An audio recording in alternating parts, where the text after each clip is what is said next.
Morning. My name is Gagandeep Kaur, Assistant Professor in Department of Management Studies in Amritsar Engineering College. Today, the topic of my discussion is industrial sickness. Industrial sickness has been growing from the last decade.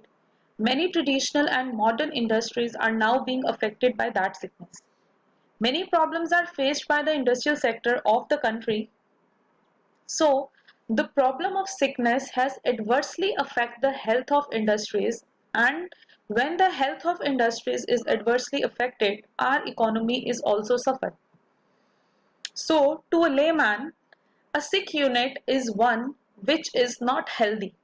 To an investor, the unit which skips the dividend or which do not provide timely dividend to their investor is regarded as a sick. To an industrialist, a unit which is making loss is sick unit. For a banker, a unit which incurred cash losses in previous year and likely to repeat the performance in the current and following year is regarded as a sick unit. So a sick unit is that which incurred cash losses for 1 year and is likely to continue incurring the losses for the current year as well as for the following years. And the unit has imbalanced financial structure, that is, the unit is unable to fulfill their financial obligations. Now, what are the symptoms or the signals of industrial sickness? Number first is shortage of liquid fund to meet the financial obligation. Generally, the financial obligation of any company or a unit is to give a timely dividend to their shareholder and to meet their working capital needs so that their operations are run in the efficient manner. So when the company have shortage of liquid fund to meet all these obligations, then it is a signal for that particular company that if no remedial measures are taken, the company is turned into a sick unit.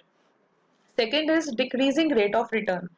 When the unit's rate of interest start decreasing, means the unit stop making the profit and the losses are continuing from the current year and the following year, then in that case also it is a signal that reflects the sickness of the industry. Third is under-utilization of a capacity, that we has enough capacity but we do not put the use of that capacity in an efficient manner. So that is also reason of industrial sickness. And last is accumulation of extensive inventory.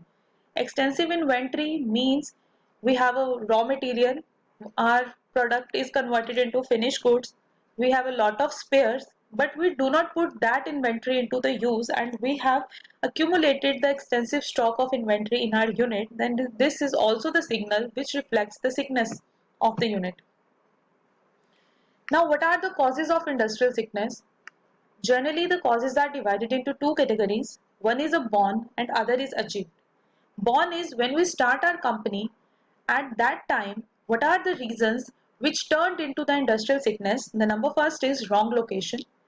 When we take a decision of location planning and we select a wrong location for our unit, this is one of the reason. Second is technological factor. We don't have updated technology or we are working with the obsolete technology who are going to obsolete in a few years or a few months, then in that case also the company suffers sickness.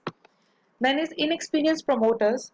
The promoters are generally the owner of a company, and when the owner does not have any experience about that particular unit or about that particular product, then in that case also the company turned into the sick unit. Fourth is investment in unproductive capital asset. So basically unproductive capital asset means the asset which does not give us a desired return or a results. So when we invest in that unproductive assets, that also give losses to the company and the company turned into a sick unit. And last is long gestation period. Gestation period is generally a gap period between when we started a company and when our operations get started. So if the company faces a long time period between all those two terms, then in that case also that gap also turned into the industrial sickness. Next causes are achieved causes which are achieved by us. So they are divided into two parts, external and internal. So first of all, we are going to discuss the external causes. The external causes are generally those which we face from outside environment. So number first is power cut. That means we have a lack of electricity support. We have a shortage of electricity. Then is erratic supply of inputs. We don't have a proper supply of an input. We have shortage of a raw material. We are lack in transport facility. We are incurring a high cost. Then is demand and credit restraint. That is, there is no equal balance between demand and supply. We have no proper credit facilities. We are not able to pay off our expenses, so we have store our expense. The product which we made is now out of a fashion. So another cause is change of out of a fashion. Then is government policies. So government policies also affect the business in adverse way. First is change in government policies. Time to time when the government changes, their policy also changes.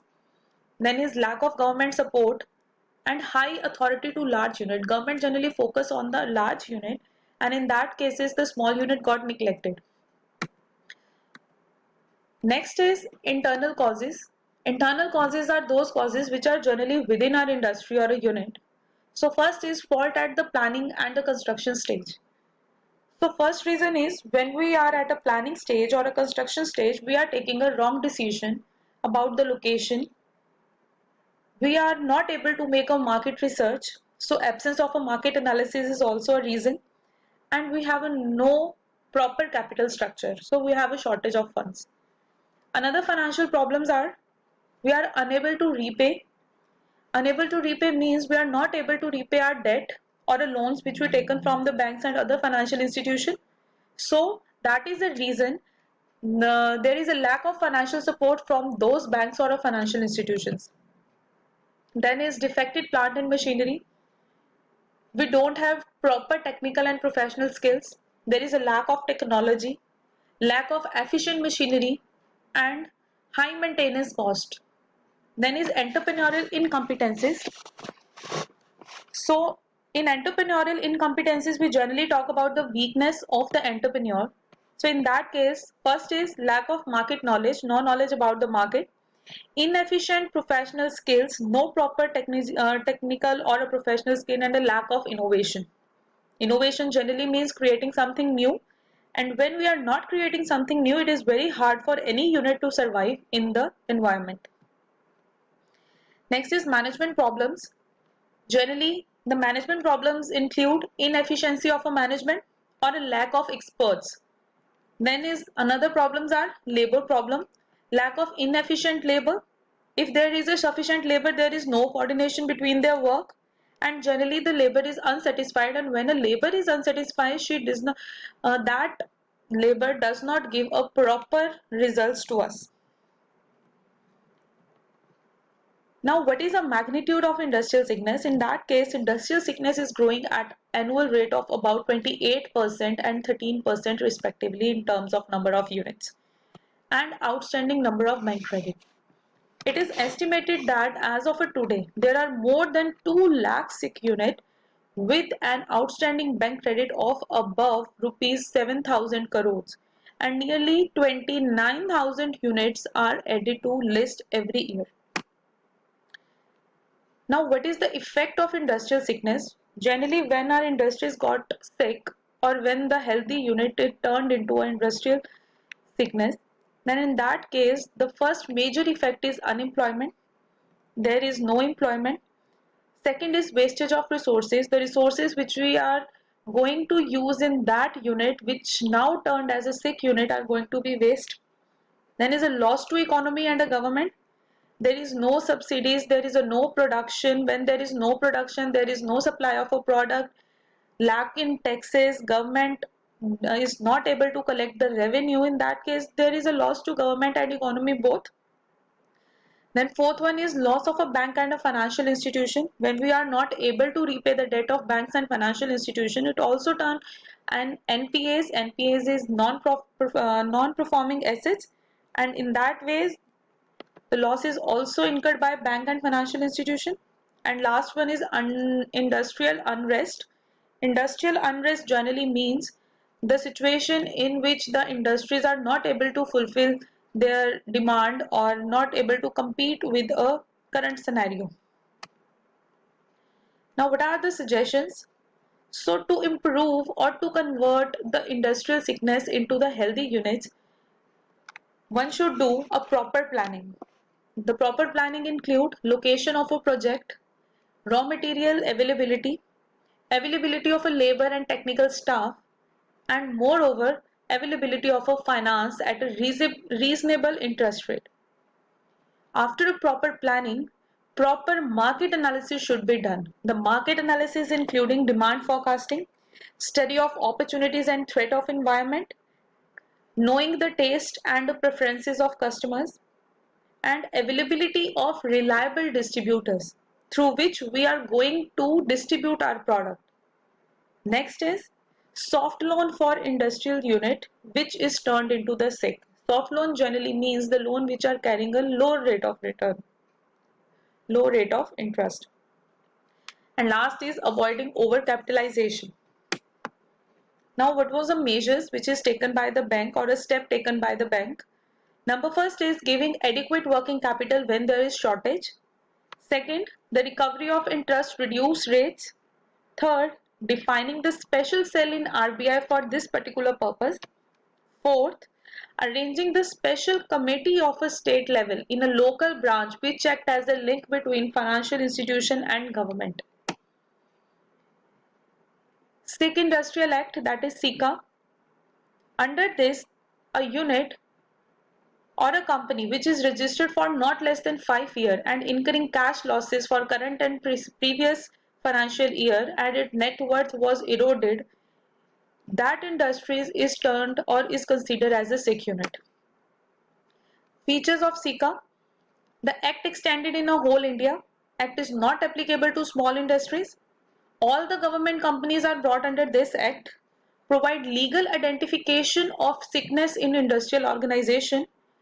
Act provide establishment of BIFR, that is BIFR, and it also established AAIFR for hearing the appeals against the order of a BIFR. Now, what is a BIFR? It is a Board of Industrial and Financial Reconstruction, which was established by the central government and operational in 1987. Main role is securing the timely detection of a sick and potential sick in companies, speedy determination of a group of experts of various measures to be taken in respect of that unit, or enforcement of all those measures. Now, a case study of Hindustan Motors. A makers of Ambassador Saloon, once a power symbol in India, is set to declare itself a SIC. A revenue from its flagship product Ambassador tumbled, slow to respond to an aggressive competition from the multinational players such as Suzuki and Hyundai due to its design, which has remained virtually unchanged for over 6 decades. It gained a negative worth of 36 crore on June 30th, 2013. Now, what the BIFR do? A central government agencies that help reconstruct the bankrupt companies or close down the SIC unit, and Hindustan Motors is the third automobile company to report in a BIFR after Fiat. The remedial measure it takes is Chennai plant is being planned to turn into a separate entity. Chennai unit does not contract manufacturing for auto giants such as Isuzu. It also intends to bring in a foreign investment for its Chennai and West Bengal unit. It recently launched the BS4 Ambassador in codes and is developing a sub 4 meter version. Beside Ambassador, Hindustan Motors also has a winner truck in its portfolio. The company management says overall vehicle sale would increase to 7,500 units this year. Now, conclusion. In a planning and underdeveloped labor surplus economy like India, industrial sickness can have a serious consequences. The SIC unit may be attempt to turn around through efficient management, change in a top level executing a turnover strategy. So, a sickness is a mankind greater defect. The health is not valued till sickness comes. Thank you. Hope you enjoy the lecture.